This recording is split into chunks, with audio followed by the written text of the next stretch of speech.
Michael, control is yours. Thank you very much, Sakar. So, yeah. Well, good morning, everybody, also from my side.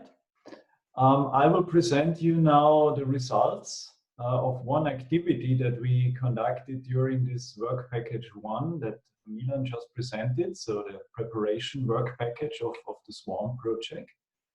And this is geared towards looking into which strengths and which weaknesses, also which opportunities and which threats we are facing when we want to implement some novelty within water resources management, in particular in the Western Balkans. And you will see why this is very important.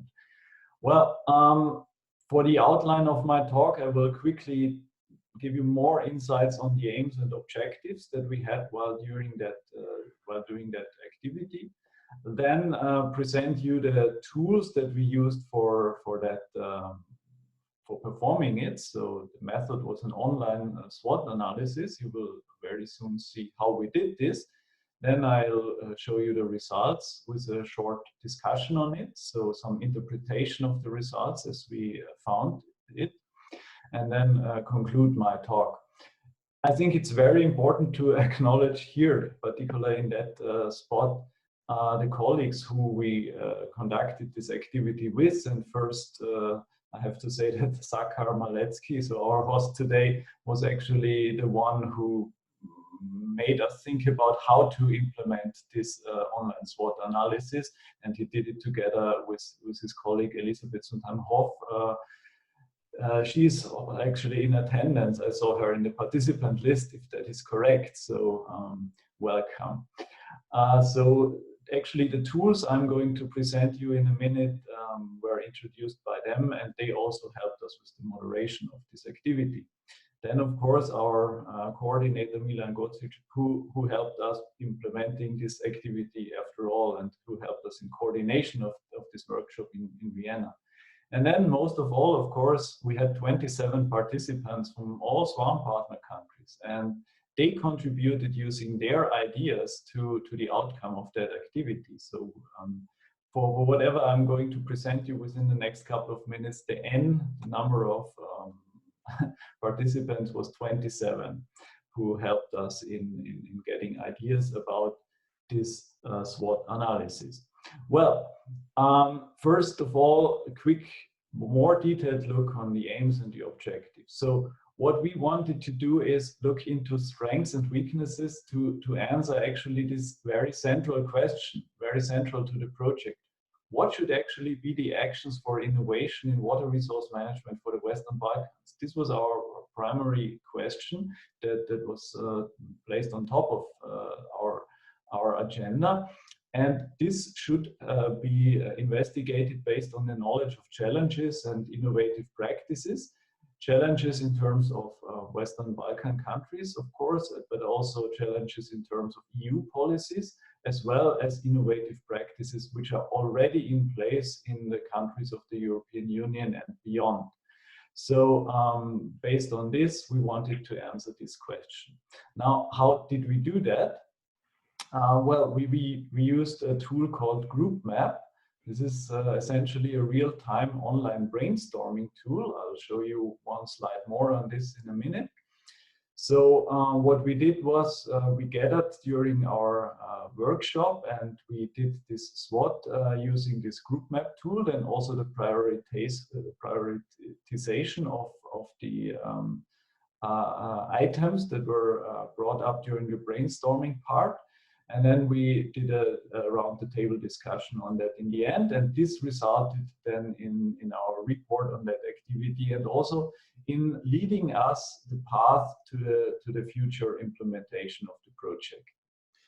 Well, a slide on that GroupMap tool. Actually, it was a new tool to me also, so our Norwegian colleagues introduced us to that, and I found it really very useful.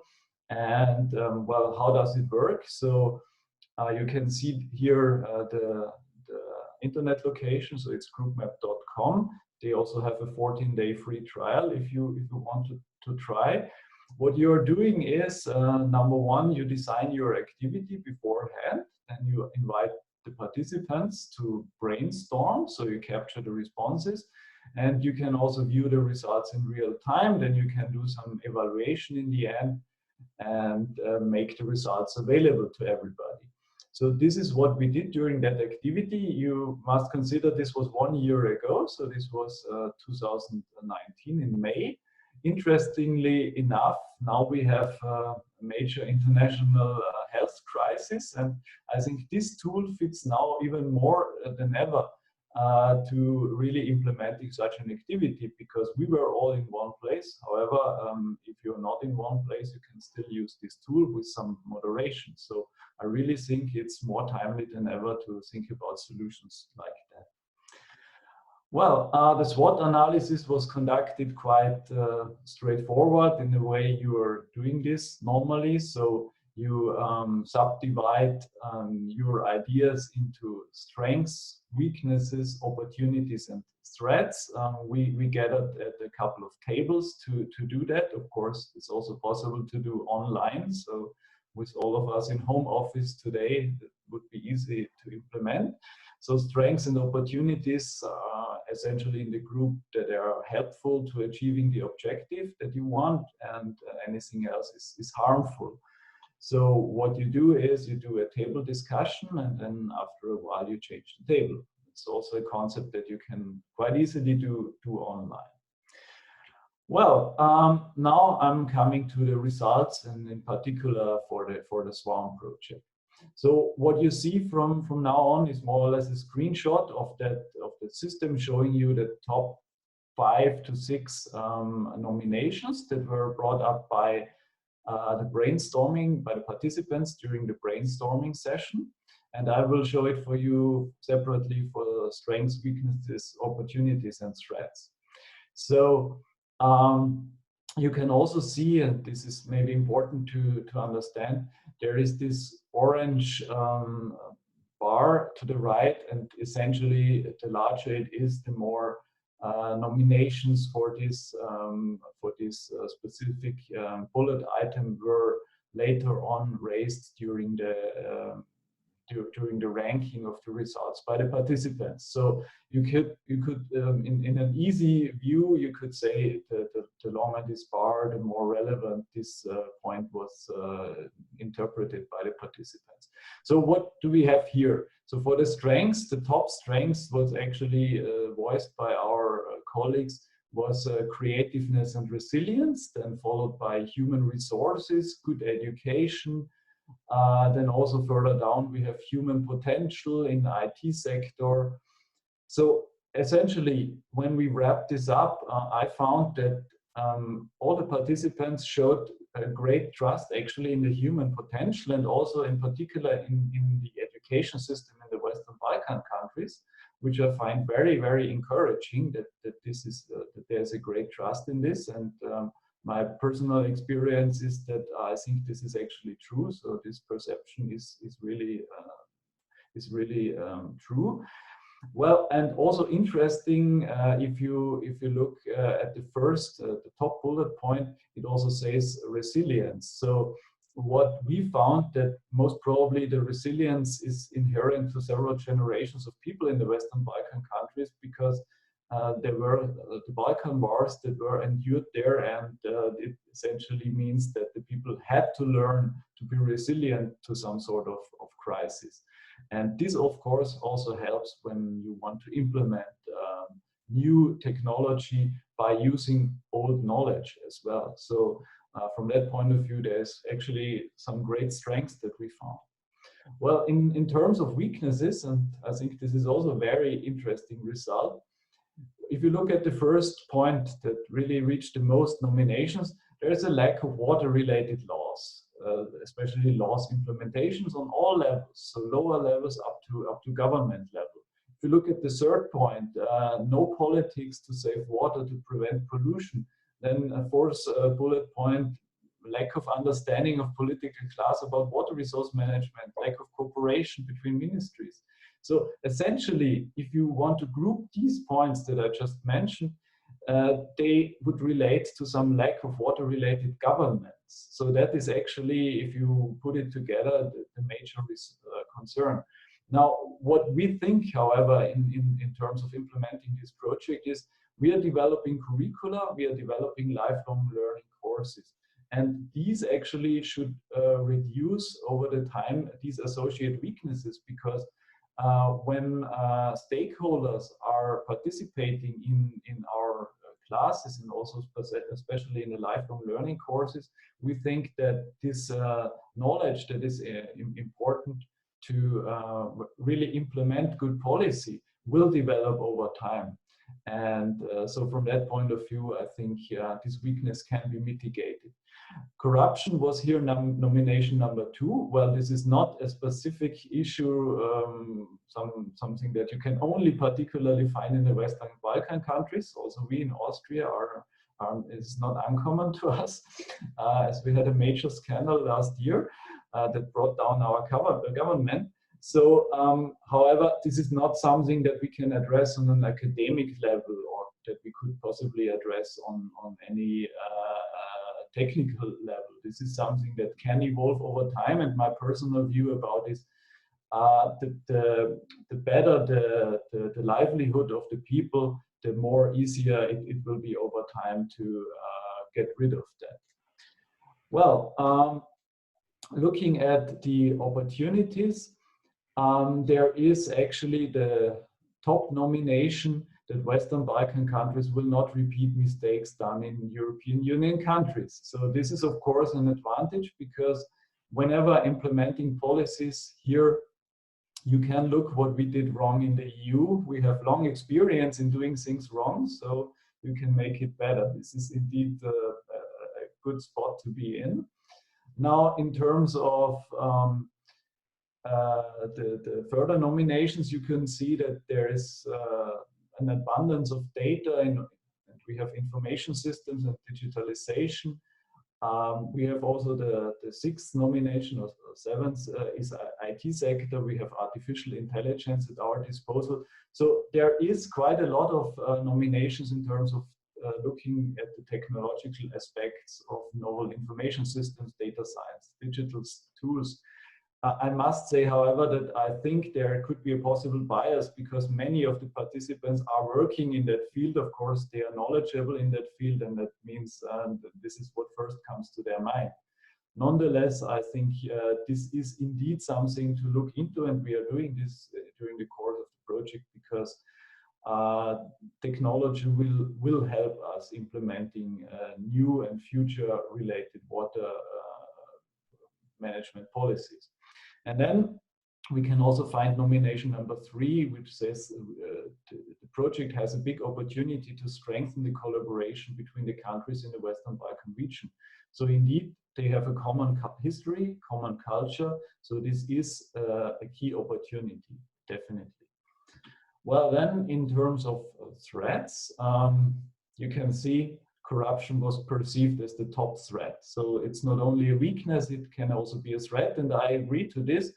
Nonetheless, this is not something on a technical framework or on an academic framework that we could address. Yeah? So we can educate people, and we can hope for getting this to a better situation. But as I said before, it happens also in Austria. So we can only hope that it happens less often when the livelihood of people becomes better over time.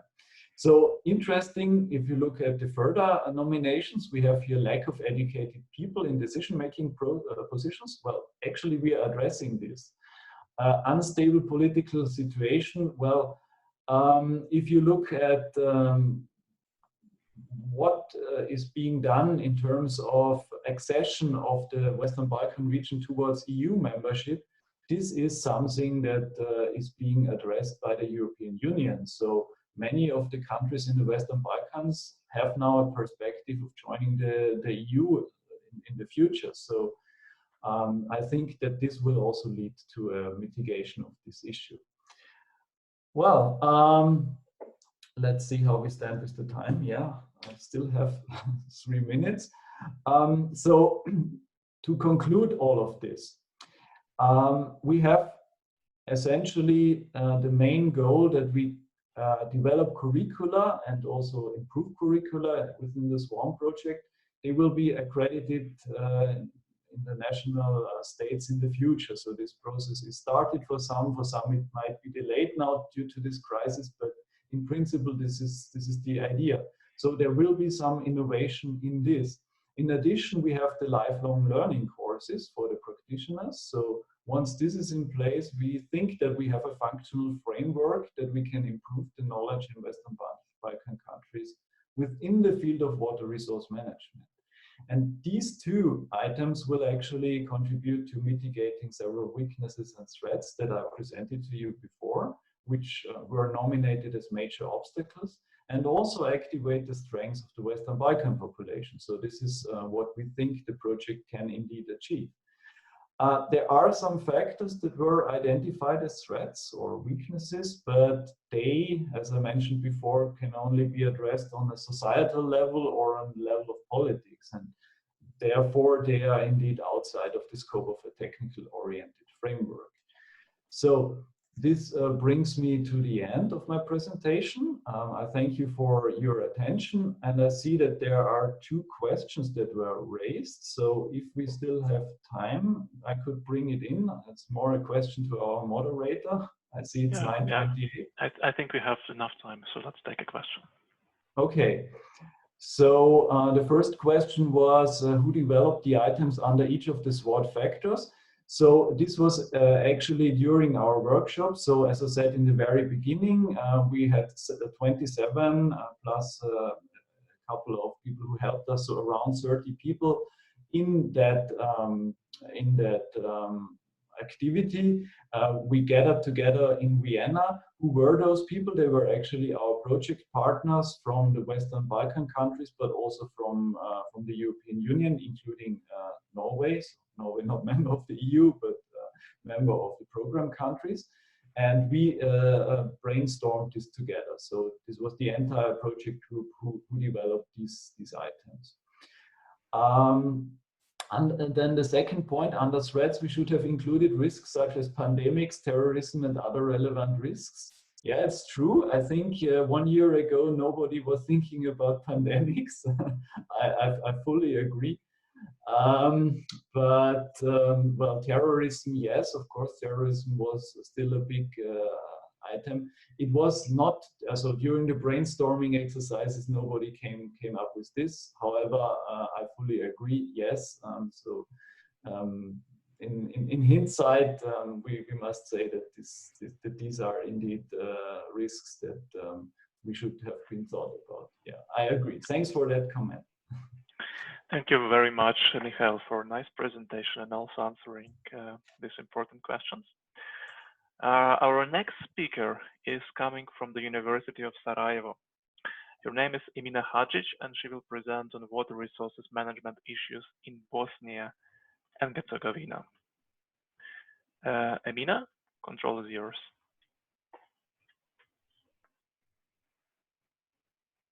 And please unmute your microphone. Okay. Yeah, now it's fine. Thank you, Zahar.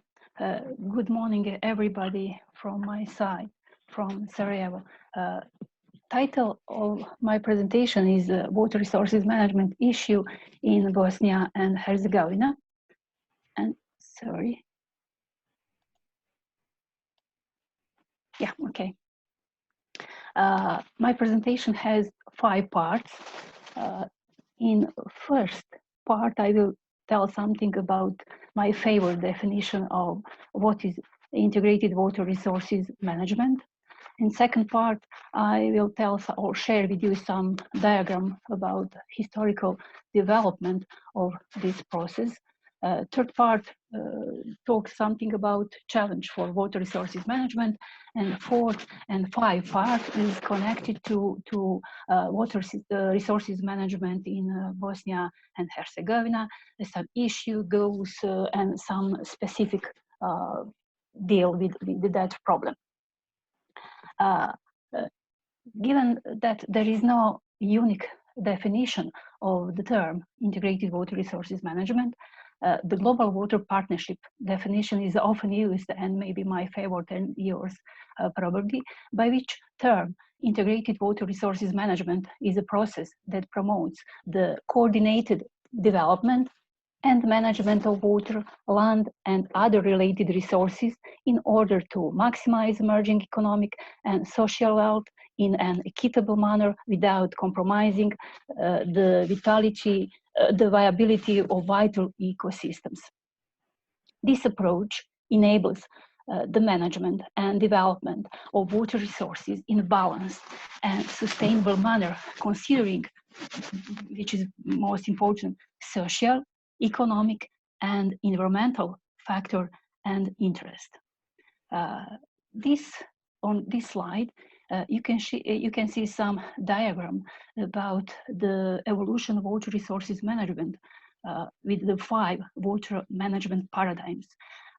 Actually, when we talk about this process, we can say that international awareness for the importance of water resources management issue is ongoing or is growing.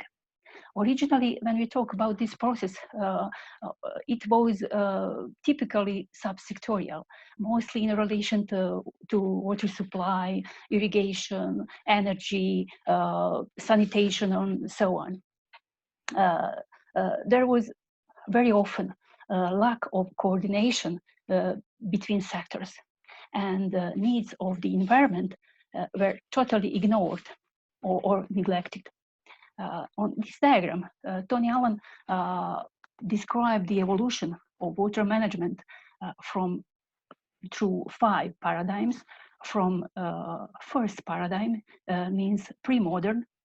Second is industrial paradigm with the hydraulic missions, means building of some dams, river regulation, which was very favored in the last century. And at the end of this is followed by some green paradigm that respect, we can say just respect environment.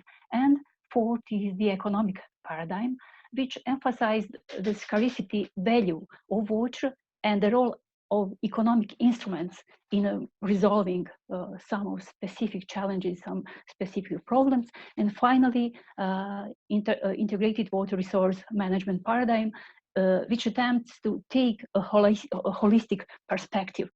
But today, we also know that this integrated water resources management, as we know, is not perfect. When we think about challenge for water resources management, we can say that the big issue or very big challenge is balancing the use of water resources as a basis for the livelihood of growing populations in the world and the protection and conservation of water resources to maintain its function and characteristic. Other issue for all countries, whenever developed or in development, our water resources are under pressure, populations are under water stress. We know that in the last century or during the last century,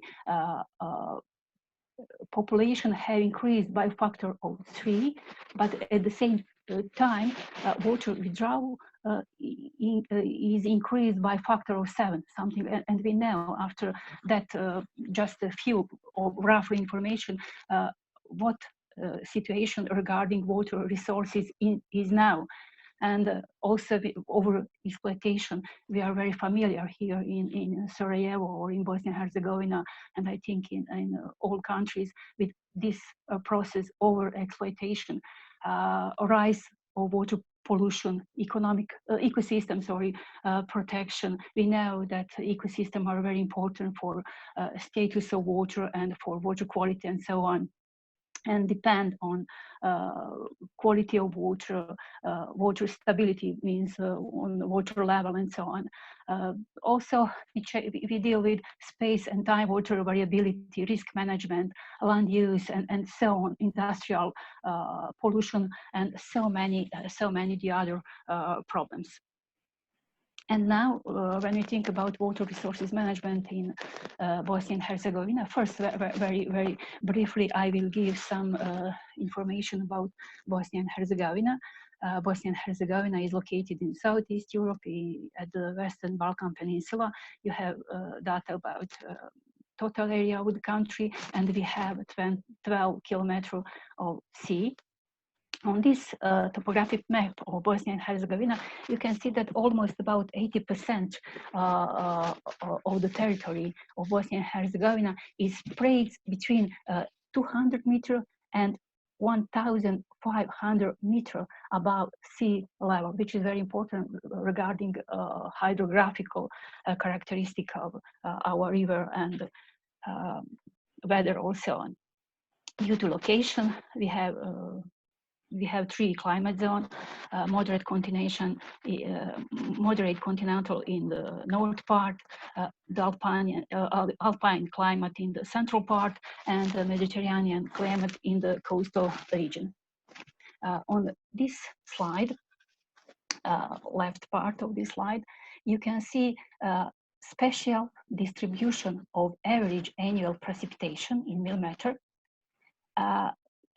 And also you can see that when we look at this map, that annual precipitation varies from 800 millimeter in the north along the Sava River up to 2,000 millimeter in the central and southeastern region. And regarding that, we have some total annual precipitation for Sarajevo. Sarajevo is located somewhere here, and average of precipitation in Sarajevo is about 820 millimeter. All right, diagram show us some average monthly precipitation for different part, north and south part of some Bosnian Herzegovinian city. And it's evident from the picture that in the southern part of Bosnia and Herzegovina, there is some, we can say, the intraday precipitation schedule and is inverse in the relation to the other part of the country, because in this part, the highest precipitation occurs in the autumn and winter time, and the least precipitation is in the summer months. Hydrographically, Bosnia and Herzegovina is belonging to the Sava River, Danube or Black Sea, 75% of the territory, and Adriatic Sea, 25% of the territory of Bosnia and Herzegovina. And I think that's very important to say that according to World Bank report, the relative annual availability of water resources per capita rank Bosnia and Herzegovina in the countries of average water availability between 5,000 to 10,000 meter cubic per capita. Why is important? Because usually we say that we are country rich with water, but actually is not true. And if we have in the mind some challenges about on the previous slide, like water pollution, overexploitation, and so on, we know that the situation is not so good. Regarding that, we have a river network for Bosnia and Herzegovina, very nice pictures, and the length of the river network is about 9,000 kilometers.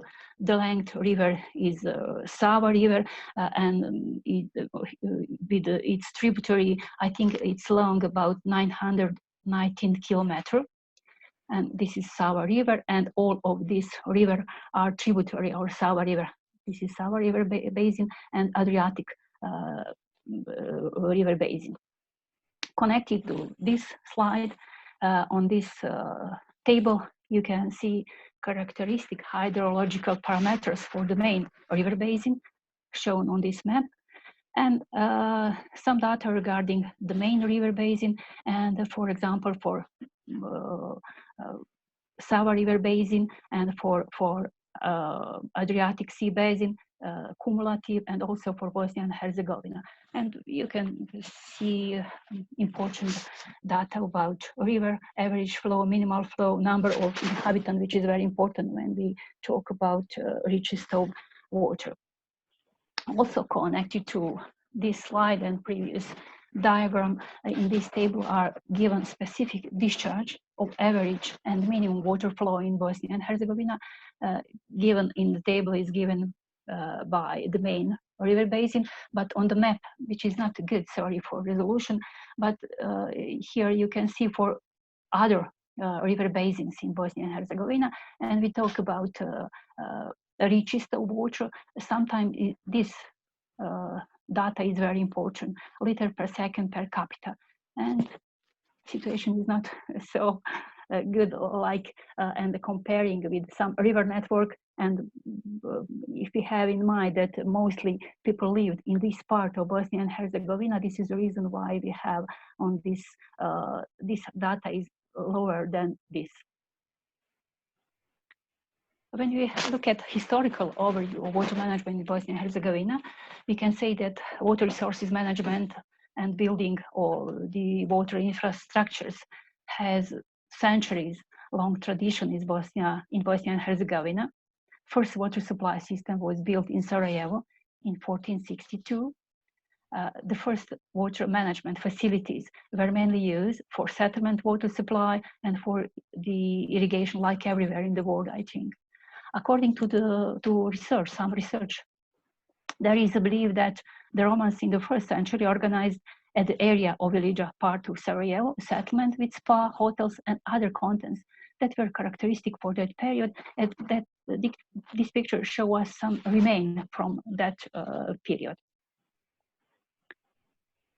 When we think about legal framework, and this is now should be problem, when we talk about legal framework for water management in Bosnia and Herzegovina, we can say that Bosnia and Herzegovina is the central state with two entities, Federation of Bosnia and Herzegovina and the Republic of Srpska, and Brčko district. Federation consists of 10 cantons, and each canton has its government and constitution, which means each canton has own water law. Also, there are 16 administrative cities, 71 municipalities in Federation, 57 municipalities in RS, as the local administrative units. And competencies in water management are under the competencies of entities, while Bosnia and Herzegovina foreign policy in the water sector is under the jurisdiction of Bosnia and Herzegovina institution, which sometimes make really, I can say, problem, or sometimes is not clear enough for some implementation of some action in water sector. Water law defined the basic territorial units for water management, two watershed for Federation of Bosnia and Herzegovina, and two watershed for Republic of Srpska. And on this slide, you can see that it's a little bit confused, but I can explain if you want. But for now, I will just pass this because this is not important regarding our issue today. The basic legal act in the field of water is water law, which regulates the water management within the territory of Federation of Bosnia and Herzegovina and the Republic of Srpska. The purpose of the water law is to ensure integrated water management with the aim of achieving good water status and preventing its degradation, achieving sustainable water use, ensuring fair access to water, promoting social and economic development, ensuring protection from harmful effects of water, public participation in decision-making, fulfillment of the undertaken international obligation, and so on. And some water management strategies fulfill these purposes. Water management strategies developed for two entities, and in that strategies, or that strategies include in particular, first, assessment of the situation in the field of water management, 2, goals and direction of water protection, protections against harmful effect of water and sustainable use of water, 3rd, priorities for achieving water management goals, 4th, an assessment of the resources needed to implement the program and deadline for achieving some objectives, 5, necessary activity to implement on obligation under international treaties relating to water management. For the implementation of the strategy, water management plans are prepared. This is wrong in presentation. This is last year they prepared for 2 water districts. And on this slide, on the right, you can see some diagram here and here. I just take some photo from river basin management plan for river Bosna and river Una. Okay. And now I can make some conclusions, but maybe different than something which Michael also mentioned. State of water legislation in Bosnia and Herzegovina has distinct specific that distinguish it from national water system of neighboring countries or the countries in Southeastern Europe, because we are almost totally decentralized country regarding water resources management. According to existing legislation, the key competencies for water resources management in Bosnia and Herzegovina are distributed at the following level, 4 following level: level of Bosnia and Herzegovina, foreign policy, level of entities and Brčko district, a level of cantons, and a level of local administration, cities and municipalities. The boundary of the entities, as well as the cantonal boundaries, disintegrated river basin, which is obvious from previous slides. And it has a negative impact on the integral and sustainable water resources management across the whole territory of the state.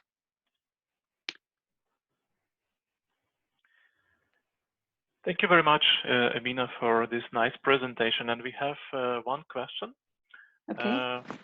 So the question comes from Professor Francis Mutua from the university in Kenya. We seem to have ignored the issue of climate change in this region. So what do you think, how it should be accounted in the integrated water resource management for Bosnia and Herzegovina, specifically about climate change?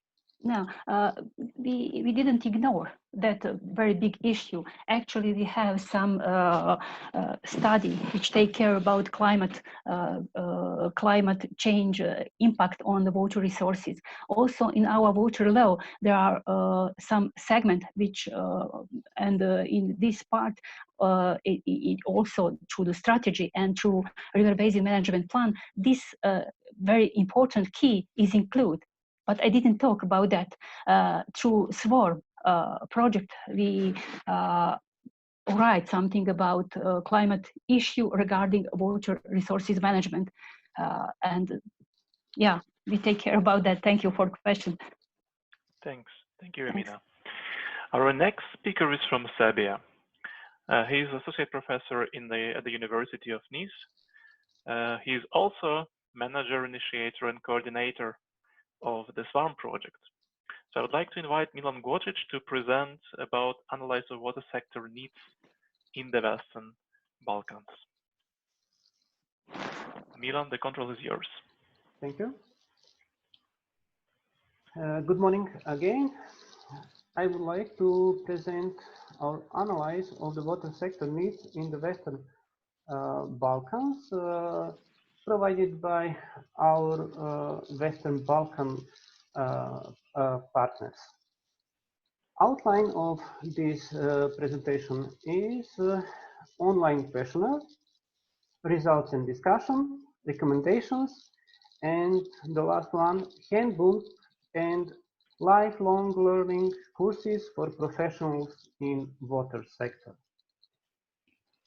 First, we created register of companies in the field of water resources management in the Western Balkan countries as the most important part of this survey.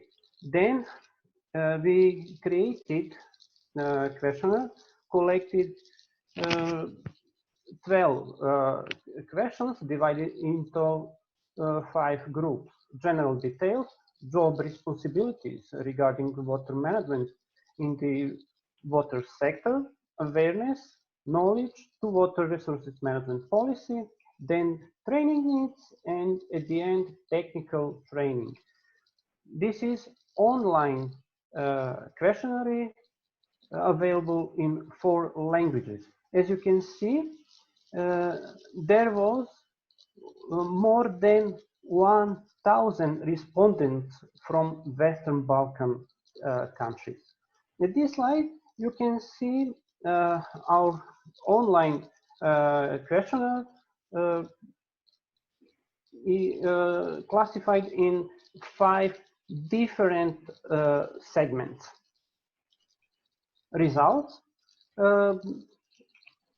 comprehensive report was generated regarding this survey and collected results, and responsibilities in water resources management suggest us that at the first place is enhancing community participation, then coordination and meetings, more important than planning and scheduling. There are a few more responsibilities related to staff management control, then budgeting, costing, and other financial aspects. Also, field supervision. Then areas of training needs to increase the competencies in managing water resources services. We provided a list of training, different training needs to our respondents, and they have selected at the first position project management, then IT tools needed for managing water resources services, then water sustainability and development. According to technical trainings, they selected water resources infrastructure, then sustainable integrated water resources management, flood management, energy or hydropower, and the last one, wastewater treatment. They said training should be organized as multi-day, 2 to 3 days.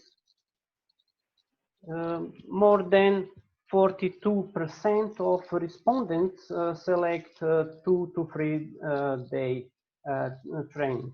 They also said that training should be organized not only as a classroom training, but also as some trip to interesting water companies, as a study visits, and also as an interactive discussion.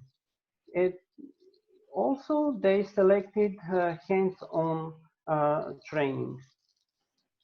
According to this analysis, we suggest some recommendations, such as increase awareness on the strategic documents, action plans, and procedures in the water resources management.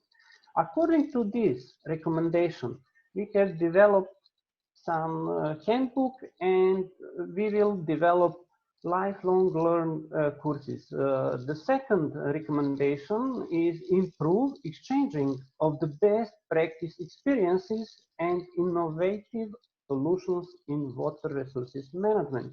Our colleagues from Program countries organized excellent team-based trainings in water resource management and also trained our teaching staff who can provide to professionals in water sector in Western Balkan countries best practice experiences achieved from program countries. Also, further recommendation is strengthen previously acquired knowledge and improving of practical skills through the organization of multi-day team-based trainings. The last one is improving of the role of water-related companies in community participation. Maybe this is also one of important things that water-related companies should improve during next period. According to this recommendation, we have developed a joint handbook for training in water resources management, which is available at our official SWARM web site. Also, this is bilingual handbook in our mother tongue in Western Balkan countries and in English. You can download this handbook and learn a lot about Western Balkan countries. We have developed 7 lifelong learn courses for professionals in water sector related to our survey. The first one is water management and climate change adaptation, then water scarce resource, then flood and drought risk management. As you can see, we include climate change in these lifelong learning courses.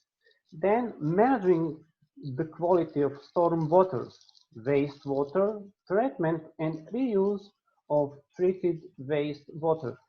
We can say that during our trainings in program countries, our partners organize study visits to excellent study visits to some water related companies, to some wastewater treatment companies, and we learned a lot. The last 2 courses are IT tools in the water resources management and innovation in the water sector, such as model of managing process of water supply network, repair using fuzzy logic and fuzzy inference. New topic related to artificial intelligence. In order to find participants for this training, we developed bilingual leaflet for training promotion. We plan to organize 7 trainings in 4 different Western Balkan countries. 3-day training will be organized by our experts in the field of water resources management in Western Balkan countries, and our target audience will be experts in the water sector, then decision makers working with local people in government, NGOs, and staff working in higher education. Methodology which will be applied will be classroom lectures, laboratory demonstration, then open field training and best practice examples.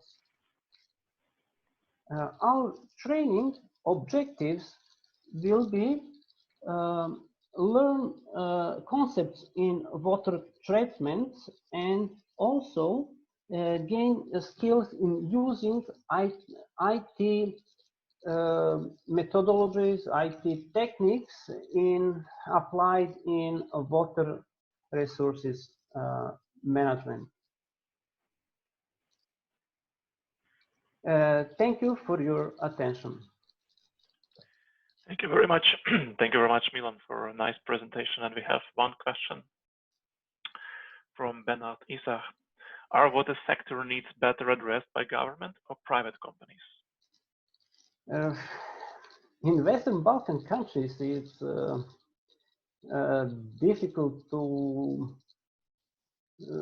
collect answers from our government, but I can say that water companies from not only from private but also from public sector address these issues and these topics in Western Balkan countries. Thanks, Milan, for answering. And I'm happy to say that we have 66 participants. And I just would like to remind, if you have any questions during the presentation, you can write down your questions in the Q&A box. So you see a button, Q&A button on in the bottom of your window, and that's the place where you can ask questions. Our next speaker is Professor Hasharat Navira from the Norwegian University of Life Sciences, and he will present about water resource management in cold climates. Hasha, control is yours. Right. Thank you very much. Good morning, colleagues. You're probably wondering why we should talk about cold climates when we are talking about the sunny West Balkan countries in this project. I think I will manage to convince you that we have to focus on cold climate issues also in West Balkan countries. So I will first start with it's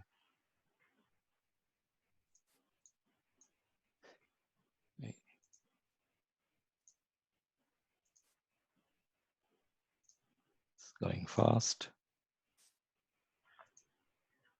Okay, let me take over. Yes, for the second slide, please. So when we talk about the cold climates, then the first thing what we get to our idea is the extreme colds. So that's the Arctic. So the Arctic is, there are different definitions for Arctic areas. And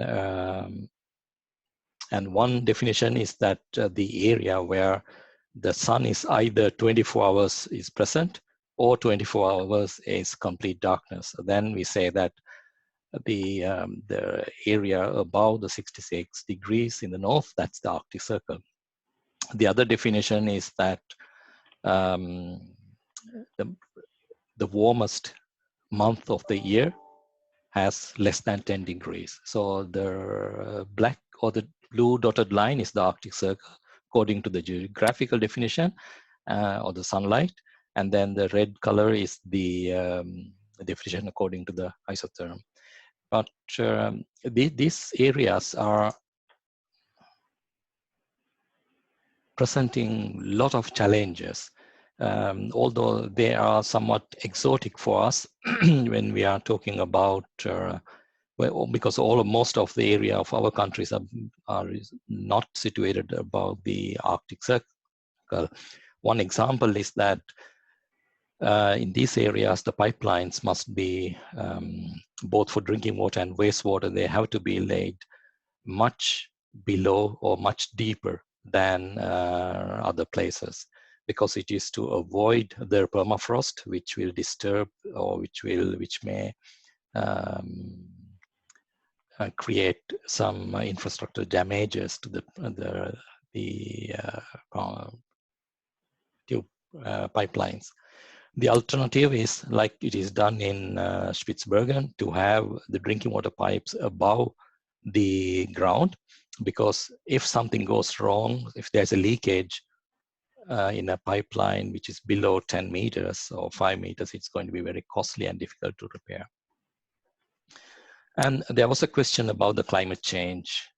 Climate change is an issue, especially for cold climates. And if you see this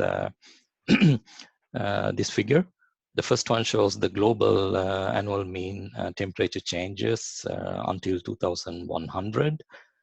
There are the red one and blue one. There are depends on two modeling scenarios.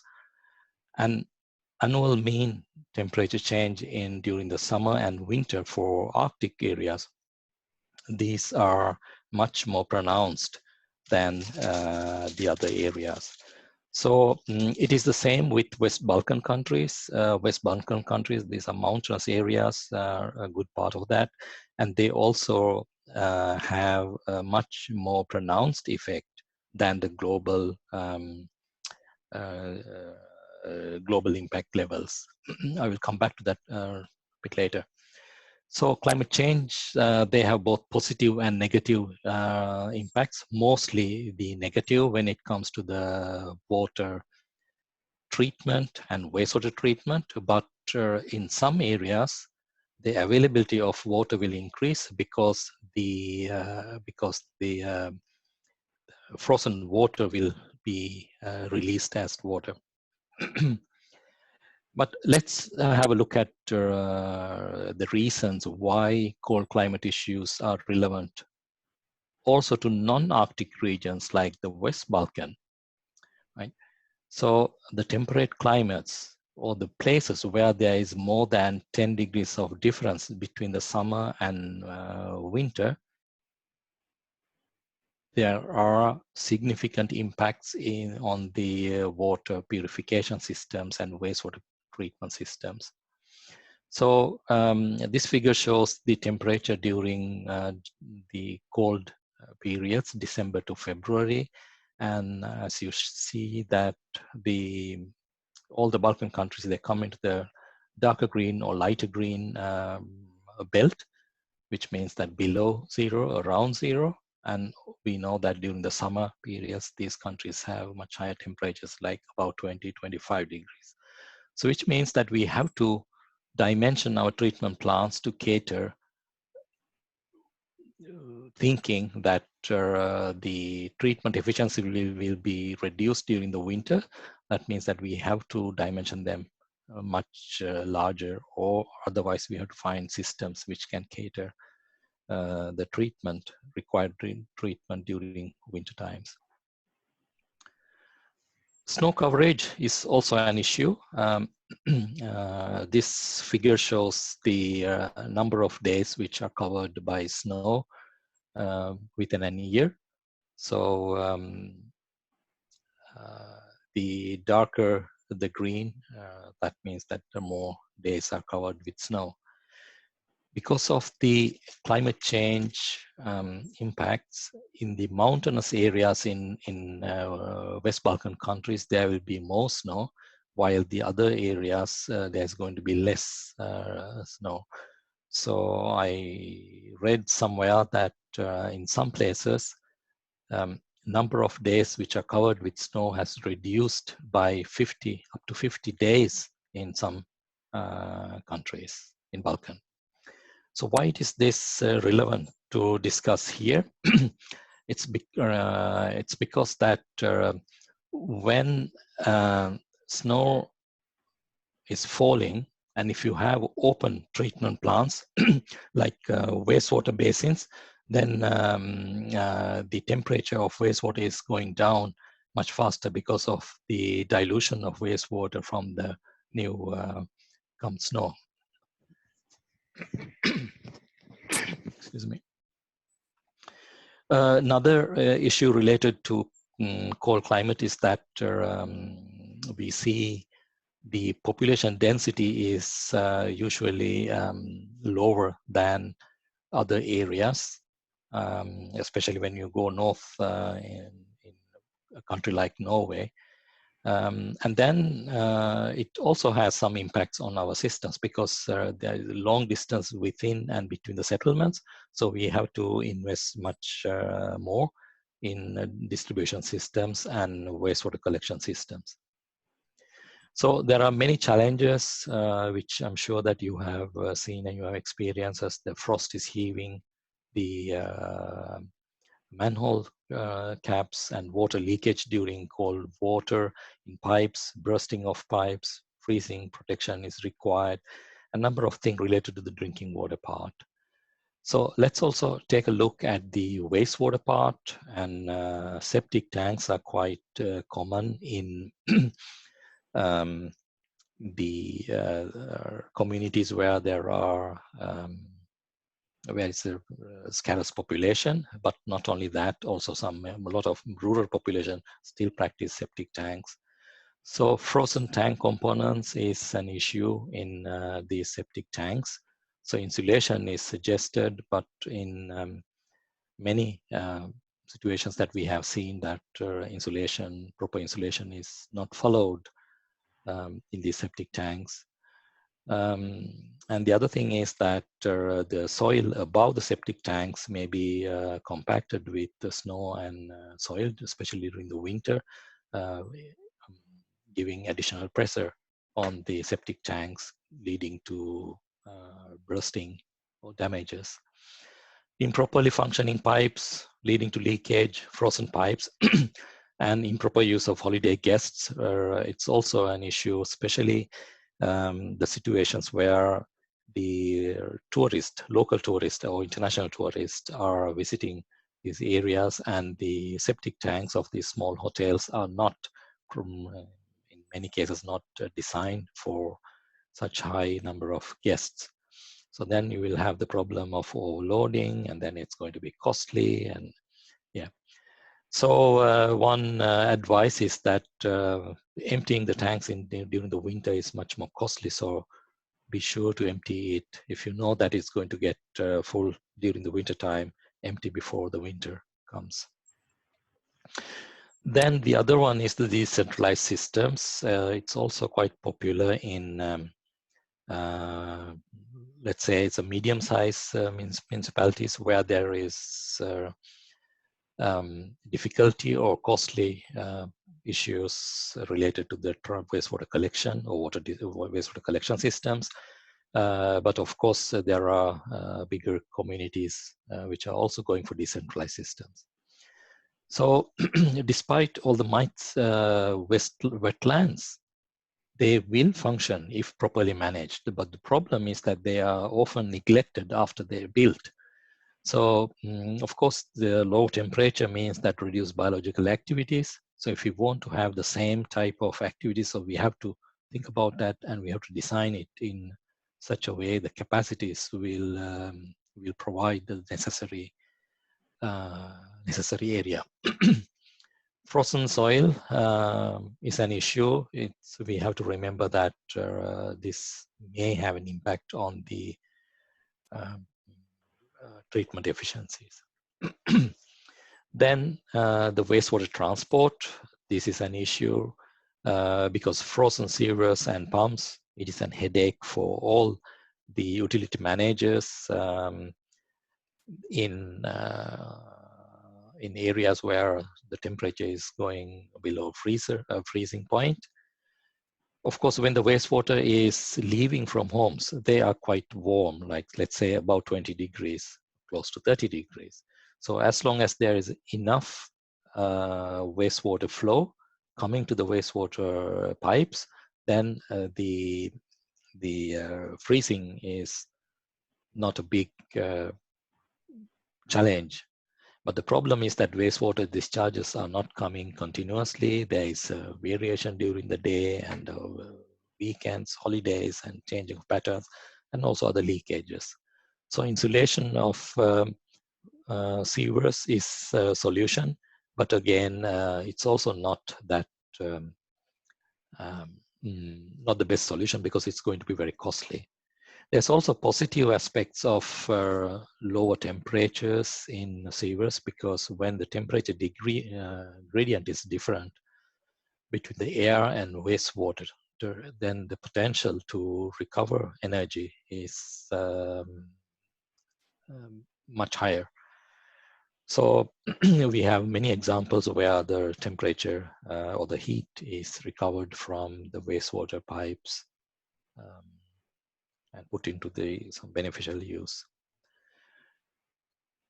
And one of the main issue is related to cold climate or the cold wastewater is the temperature of wastewater as a result of the cold climate. Climate change. So we know that climate change in general, it increases the temperature, but we say the wastewater temperature goes down with the climate change or increasing temperature. It's a paradox, but the reason is that with the increased temperature, the snow melting events are increasing. The number of days which are switching between, let's say, plus degrees and minus degrees around zero is increasing, which means that there will be more events of snow melting, and melted snow, snow water has a lower temperature, and which will dilute the wastewater with lower temperature. So this is an issue with the combined sewers. I think most of our countries have more than half of our sewers as combined, unless they are built in new cities. So this figure shows that it is not the cold temperature outside is the biggest problem, but the biggest problem is the combined sewers. So if it is a good separate system, even if it is if the outside temperature or the winter temperature comes, the temperature difference in the sewer is going to be like 3-4 degrees of difference. But if it is a combined system, that means it also collects the wastewater from the rainwater or the snow melting water, then the temperature difference between the summer and winter is much more pronounced. So the advice or the solution here is to use more and more separate systems, not only because of the temperature effects, but there are many other effects. But of course, it's easier said than done because it is a huge investment requirement.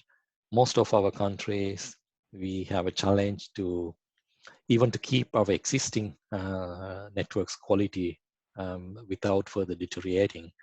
The rehabilitation rates are much lower. So in Norway, we say that we have to rehabilitate our sewer network at least by 1% per year to keep the retain the quality, today's quality, or 2% if you want to upgrade it to the required quality. But if you look at the rehabilitation rate during the last 10 years, it's about 0.6 to 0.7%. So these are the realities. So challenges due to varying temperature, as there are two things: use the separate system, so then you will reduce the impact, or you reduce the reduction of temperature which are coming to the treatment plants. The other one is choose processes that can stand better variations in temperature. There are certain processes which I will show you here. These are three typical combined mechanical, biological, and chemical processes of wastewater.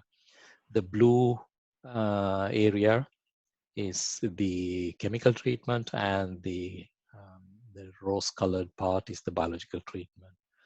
So both systems are impacted by cold temperatures, but chemical treatment, chemical processes are less impacted compared with the biological processes.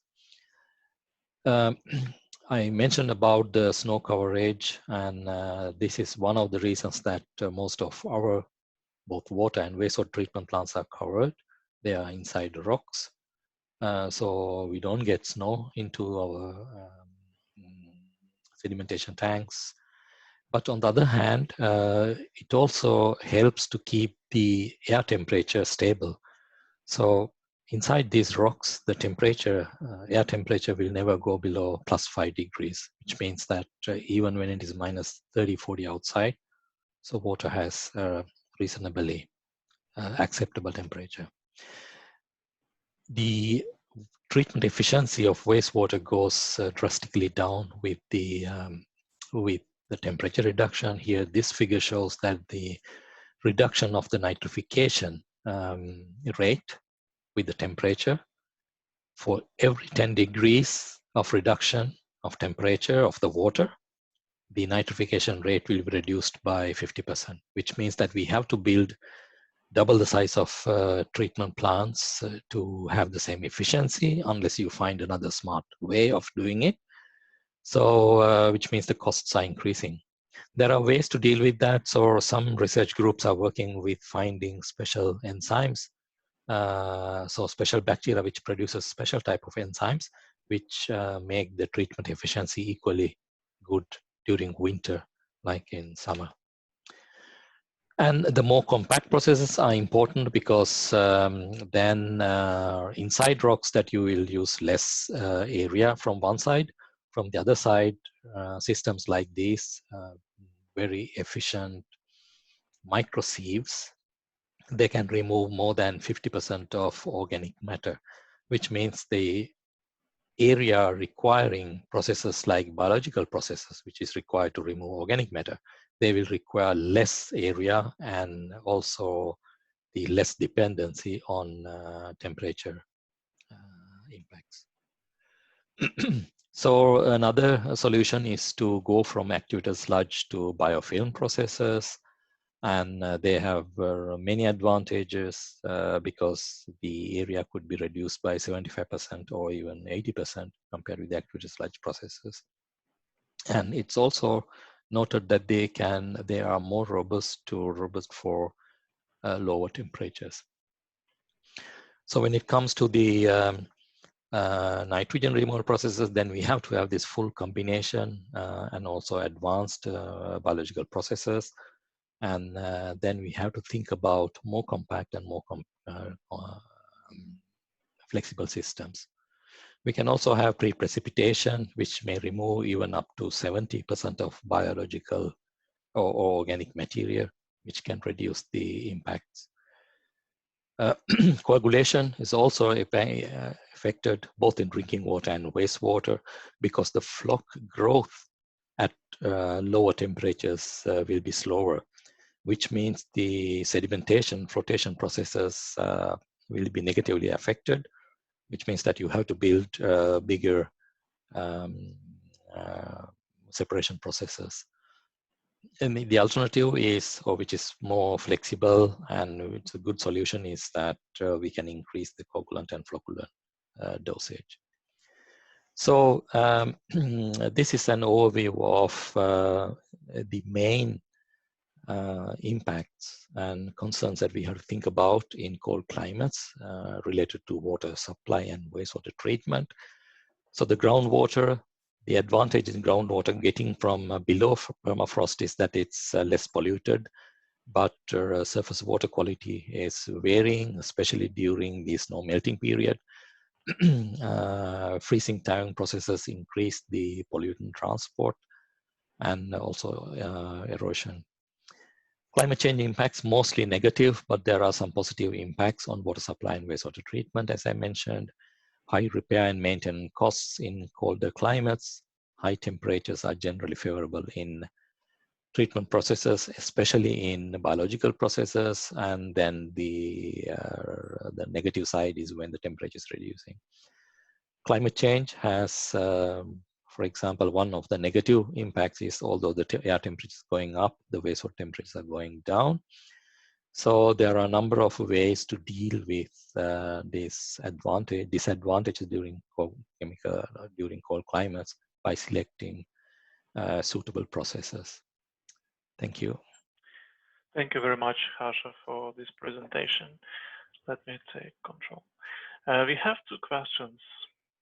So first question is coming from Maria Manuela Gerente.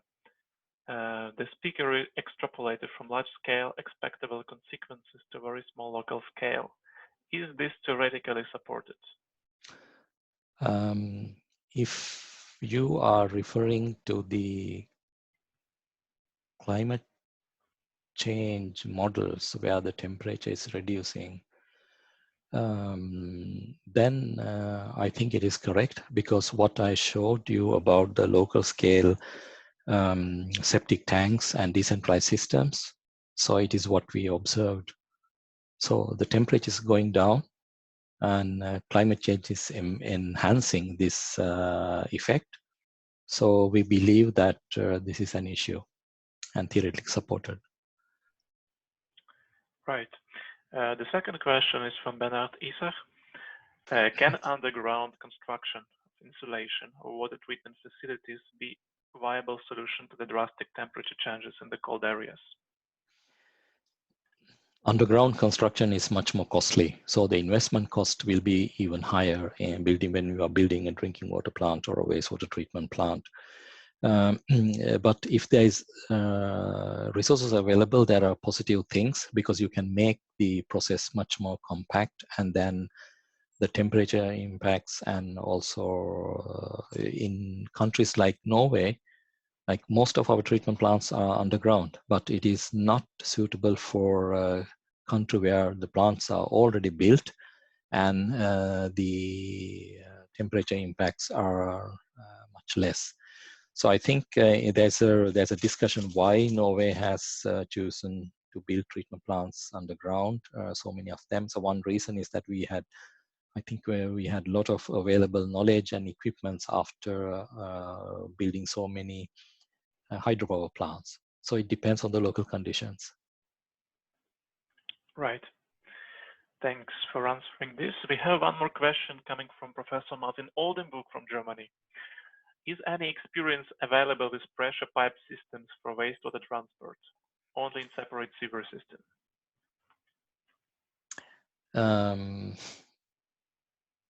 It relates to, in Norway, I'm not sure, but I know in China there are systems, pressurized systems, especially some of the new cities, and when they are building systems, they are building separate systems. So I know that the areas where they have land, the flat land, they are using pressurized systems. Right. So I'm happy to say that we have 67 participants, and if you have any questions during the presentation, you can use question and answers box to write this question. Just use the button at the bottom of your window. Thank you very much, Hasha, for presenting and answering questions. And our next speaker is from Greece. He is from the Aristotle University of Thessaloniki. So I would like to invite President Charalampos Skoulikaris on integrated quantitative assessment of climate change impacts on Mediterranean coastal water resources and social economic vulnerability mapping. So we're saying this, Haris, the control is yours.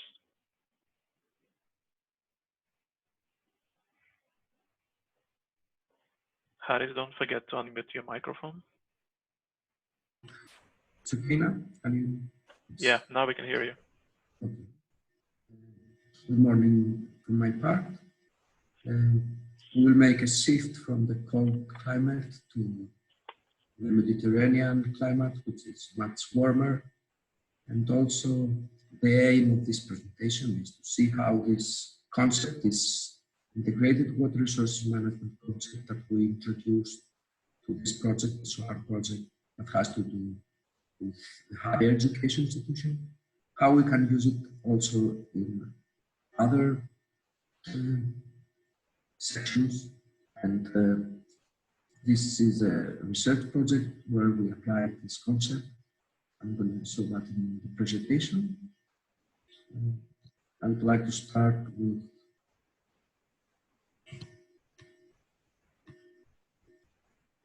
You need to click on the screen.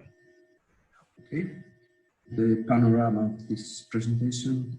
I will start by introducing the main theoretical concept of what we would like to investigate.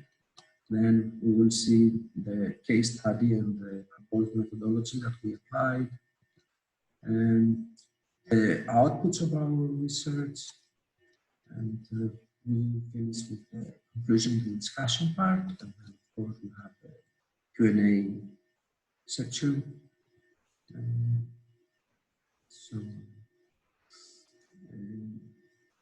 Deltaic areas are very complex domain because there's the place where the water coming from the land meets the sea water. So this domain is very interesting. And of course, because of the various users and various uses, we need a multidisciplinary approach, which means to couple experts and stakeholders and people from different disciplines, since we have different uses such as irrigated agriculture, fish farm industry, tourist activity, and environmental areas where we see the conflict between these uses. As Harsa demonstrated, climate change has important impacts to the climate. In the northern part of Europe, these impacts are quite the same as in the Mediterranean part. The Mediterranean part is characterized as a hotspot, since we have an increase of temperature and fluctuation of precipitation. So this will arise new problems to this area. So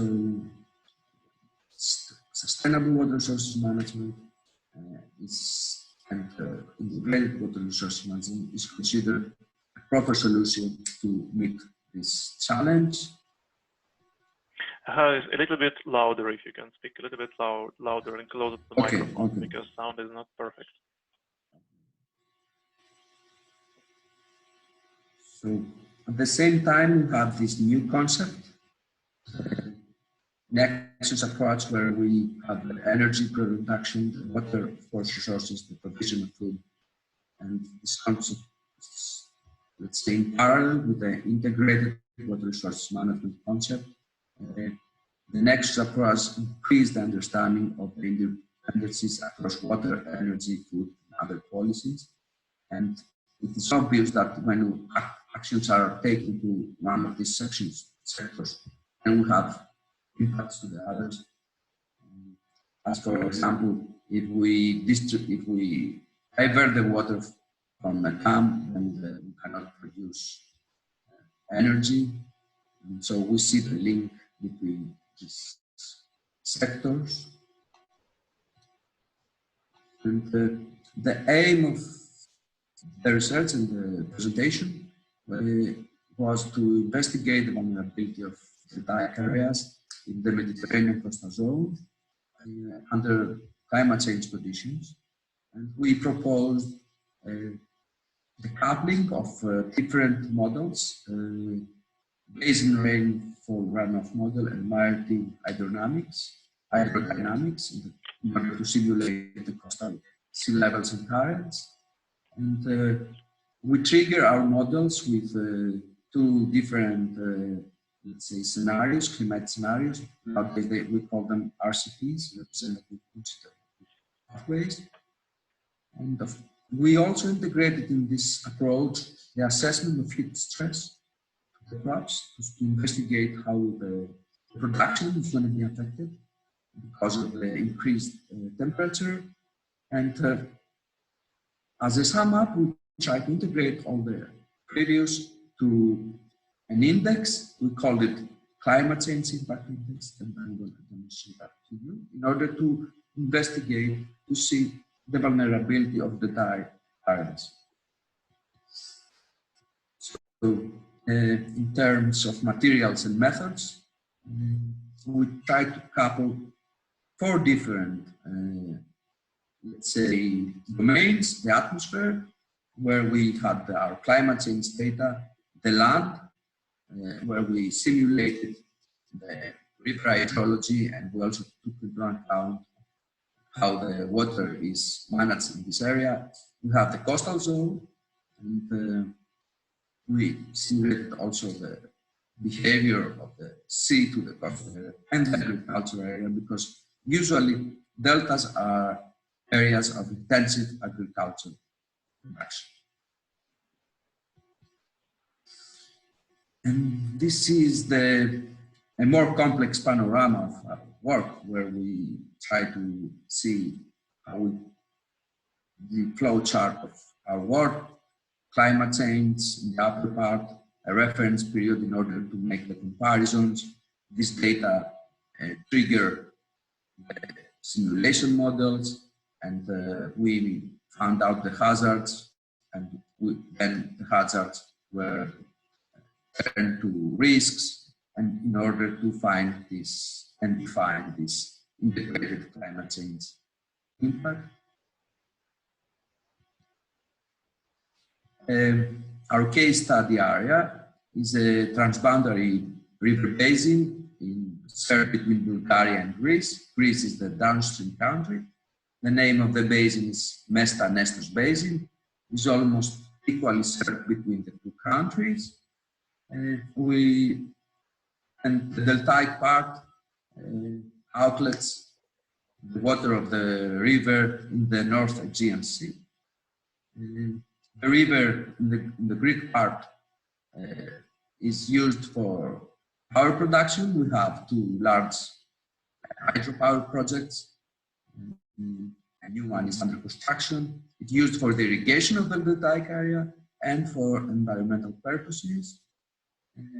In terms of environmental terms, the deltaic area is a very important habitat area, and it has been declared a Ramsar site. It is also a Natura area. Almost 1/3 of the base of the deltaic area is protected, environmentally protected.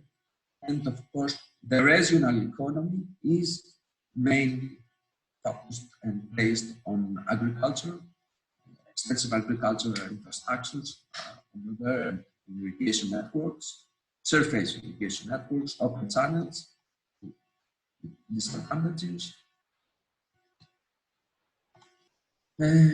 As for the climate change data that we use, they come from the MEDCordex database. It's a database dedicated to the Mediterranean area. It's an open source and it's available on the internet. You can download the data. We used two, let's say, climate change scenarios, RCP 4.5, which is a modest estimations about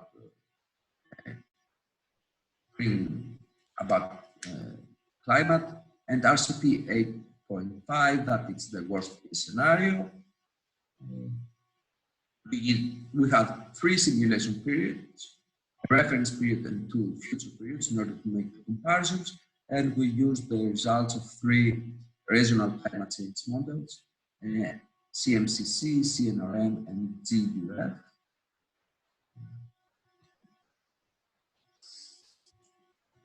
We had the data, we had to validate our simulations, and to do so, for the sea part, for the Mediterranean Sea, we used data from the SERA Sea Array database.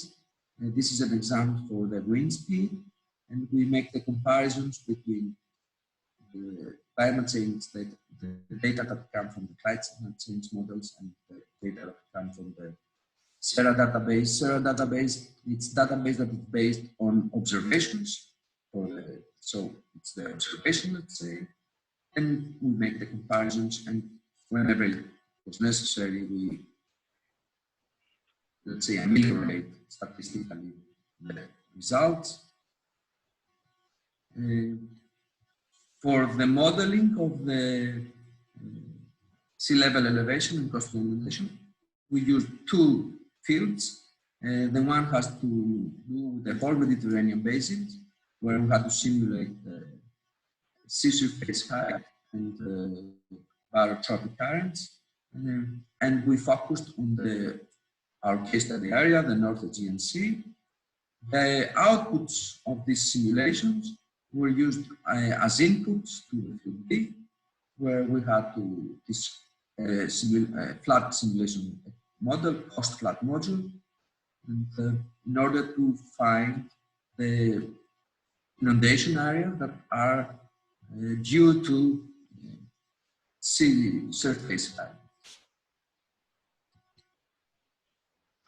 And in this slide, we can see some of the results. It's the deltaic area, and it's a row of its figure has to do, it's related with the simulation period. This is only for one model, and with the red marks are the inundated areas. So we made 39 simulations in order to cover our research. Then we had these inundated areas, from the sea. For the river hydrology, we used a spatially distributed model, named it's Motsur. The model is a rainfall runoff model. What does it mean? It takes rainfall as input in order to find the discharges. The model was calibrated with observation data, and then we used the data from the climate change models in order to simulate the future discharges for 2 periods. And we also simulated the past discharges based on the climate change model Hillcats data. And then we made the comparisons. As we said, the basin has 2 large hydropower projects. Thus, we had to integrate them in our simulation procedure. So what we did, we, let's say, simulated the part of the basin that discharged in the dams reservoirs. Then we simulated the operation of the dams, and the outputs, the outlets were accumulated with the simulated discharge in the downstream part of the dams. For the simulation of the hydropower operation, we used the WEAP model.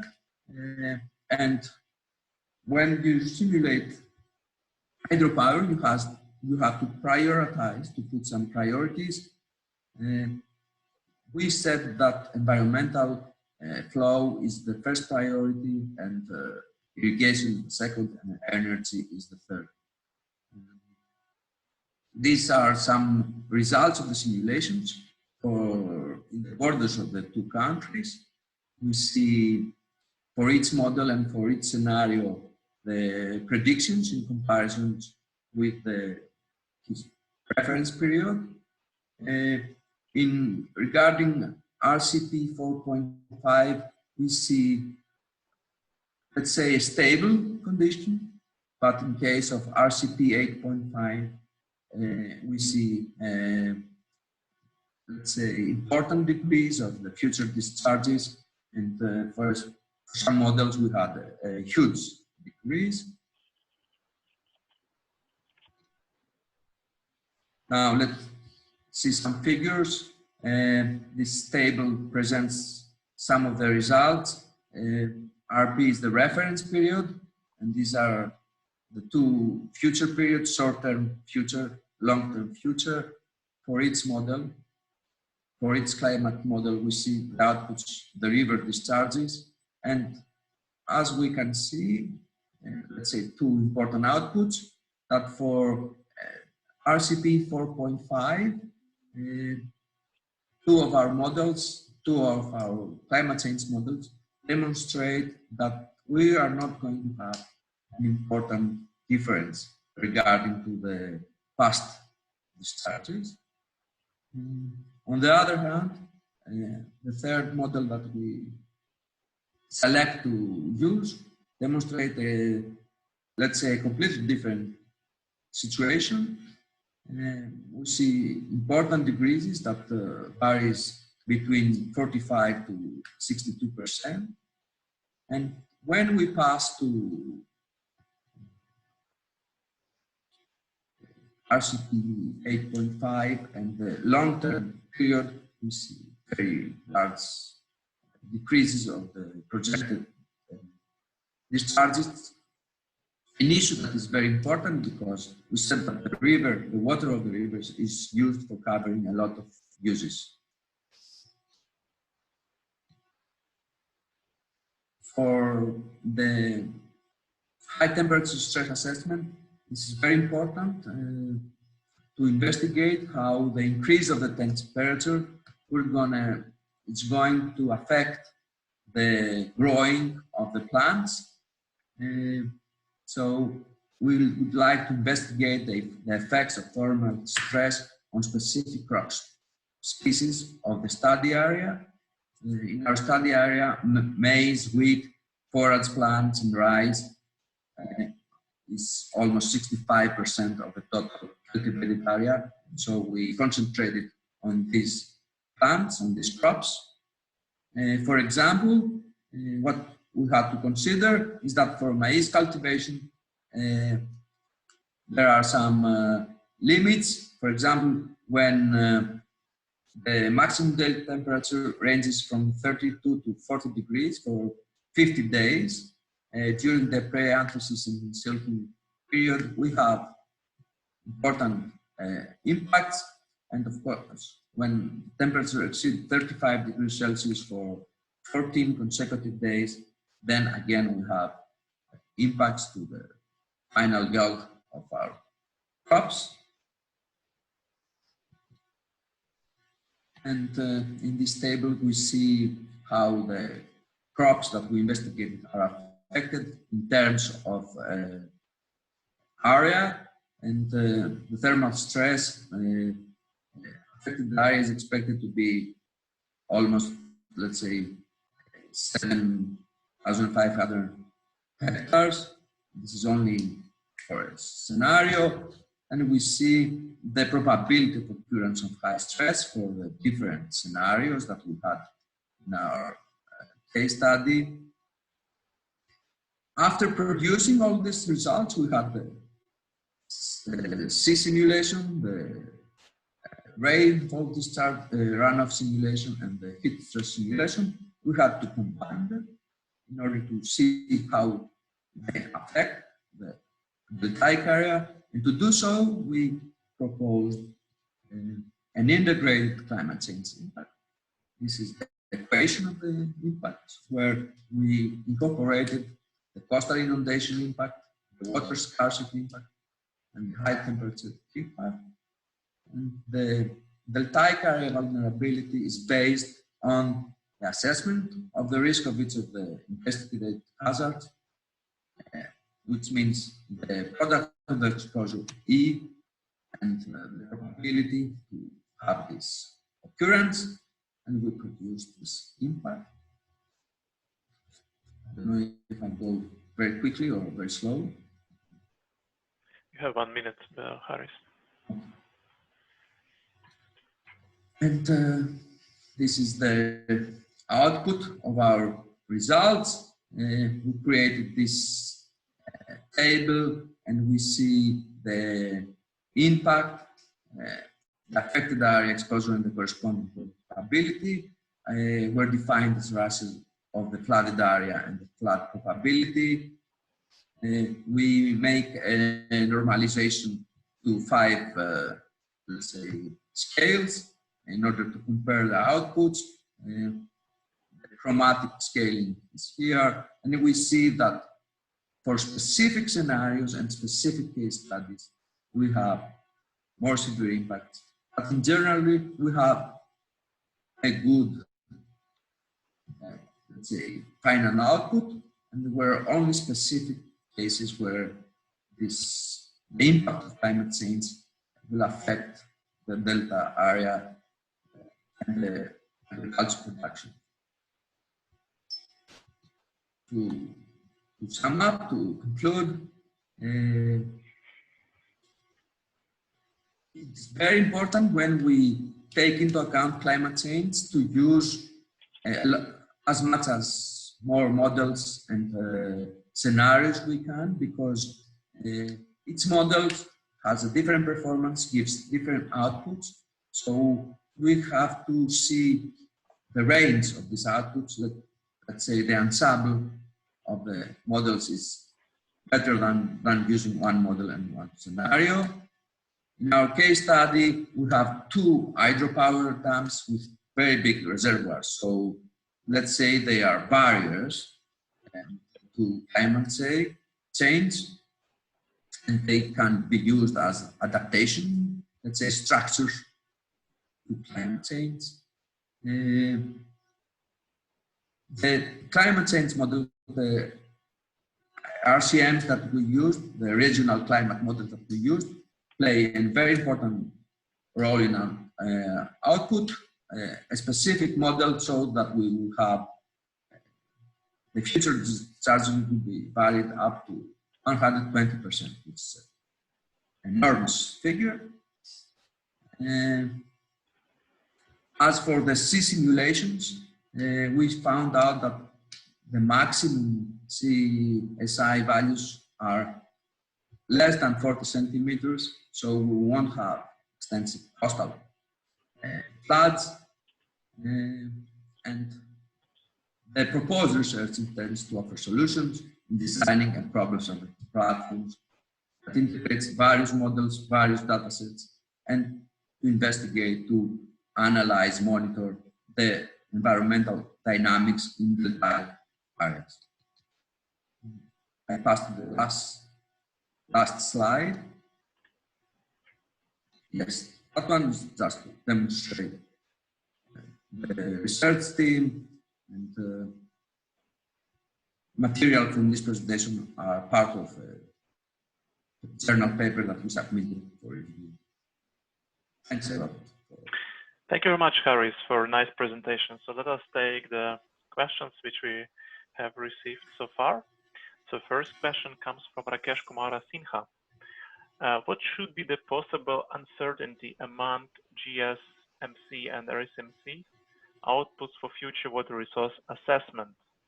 And is used future land use as well for real change in hydrology for future time period? Is MODSUR captured groundwater hydrology as well? I think, Haris, you can, it's easier to read this question because it's quite long. If you click Q&A yes, button. Yeah. I've already opened it. Thanks a lot. Okay. Yeah. So the uncertainty of the models, of climate change models, there are the inherent uncertainties of the models. And, we try to simulate a future climate. So simulation is always an assessment, and it's not a reality when we speak about 100 years in the future. And of course, we do not know all the processes that are happening in the climate. We try, every time we try to introduce new processes and new models when we simulate the model, the climate. I lost the other parts.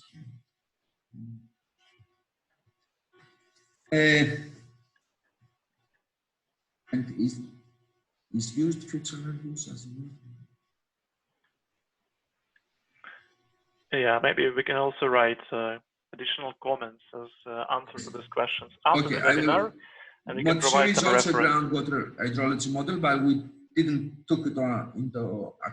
take into account the groundwater part of the base of the deltaic area in this research. So, question number 2: what is the possible reason for decreasing discharge? The possible reason for decreasing discharge is one model, so demonstrated huge degrees of discharges, and because of less of rainfall. The increase of the temperature has to do mainly with the snow melt process that happens in different periods than used to happen nowadays. That means that the snowfall, because a large part of the basin is snow covered, and the impact of increased temperature is that we will have the melting of the snow earlier in the spring than we have now. Right, and we have one more question. Can you read it or rephrase it for everybody? Perhaps the speaker should be more precise regarding the likelihood of RCP 8.5 because its results are definitely devastating. But it's likely. Also, what was the uncertainty that characterized the results? Because now we always uncertain bunch of things. So, what is the likelihood of this? Is, as I said, simulations. We try to simulate the future, and it's the uncertainty goes with the uncertainty. It's different types of uncertainties: the uncertainty of climate change models, the uncertainty of hydrology modeling, the uncertainty of coupling the models. So we have various stages of uncertainty. As a scientist, what we try to do is to decrease these uncertainties, to to be as much as more precise. So we applied various different bias correction techniques, mainly to the climate change outputs, and we try to unbias them based on observations. And the last part is, yes, I think I answered this. Yeah, but if you have any additional references, or you'd like to share your opinion or literature links, you can do this after the webinar, and we of course will distribute and send out everything by email to all the participants. So then I would like to come to the closing remarks, which Milan asked me to do. And what are the reflections for this nice presentations and these talks?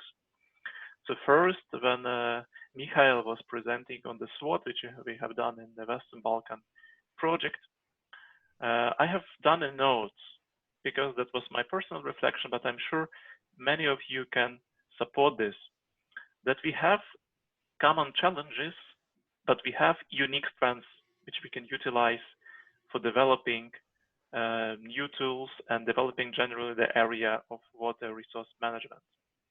I'm sure many of you recognized some of the challenges and threats which we have noticed for Western Balkans, but each of you was thinking about some unique thing that you can bring to solve and to help overcome those barriers and to make world a better place. My second note was about the international water resource management, and I think we all realize that international awareness is really important and key issue to bringing us closer to achieving the goals of this integrated approach. And as we have seen from the presentation and from the comments, we are still far from achieving this goal for 100%. But we are doing these steps, and I think these steps are easier to do and more effective to do when we collaborate and when we have international projects like we have SWARM between the EU countries and partner countries in the Western Balkans. And what Milan demonstrated us, that industry has a strong interest to learn about best practices. And the message that they clearly sent to us, they would like to learn about our joint best practices. So not the best practices within the geographical borders or within the subject borders. So they would like to have really broader outlook, and that's where they see the importance and they see value of such projects. And that's again why the international collaboration is so important and gives us a broader perspective. And that was actually very, very well reflected in Harsha's presentations, who actually shown us that there is a lot to learn, many things to learn in all the directions, from north to south, how we can find interesting things from north and apply those in south. From south to south, look how presentation from Haris underlined issues which were previously presented by Emina from Bosnia, and of course from north to north about the cold climate issues. And one of the important conclusions from the last presentation done by Haris is that the understanding of the nexus is important for us. It's an important issue to bring the water resource management into the next level, so that water does not stand alone as a subject. It does not stand alone as the political issue or as a technological issue. It is strongly connected to climate, to food, to energy, and to the environment. And only by taking into account such nexus issue, we can achieve the goals of integrated water resource management and make a world a better place. And my final message, final note is that we actually had 67 participants, 67 attendees in this webinar who stayed with us all the way to this closing remarks. So they survived all our presentations and questions and answers, bringing very nice questions. which is a very good experience to all of us, to the participants, attendees, and panelists. And that's just another demonstration that even such events like lockdown we have now, we can continue working efficiently, and we can find creative solution how to make our work done. So show must go on, online, offline, in class, or through such things like this webinar. And this is my final remark. I would like to give word to Milan, who is the organizer of this webinar, so that he can make the final closing word. Thank you, Zahar. It was my pleasure to be part of this webinar. At the end, I would again thank to all panelists, to all participants, and for excellent presentation.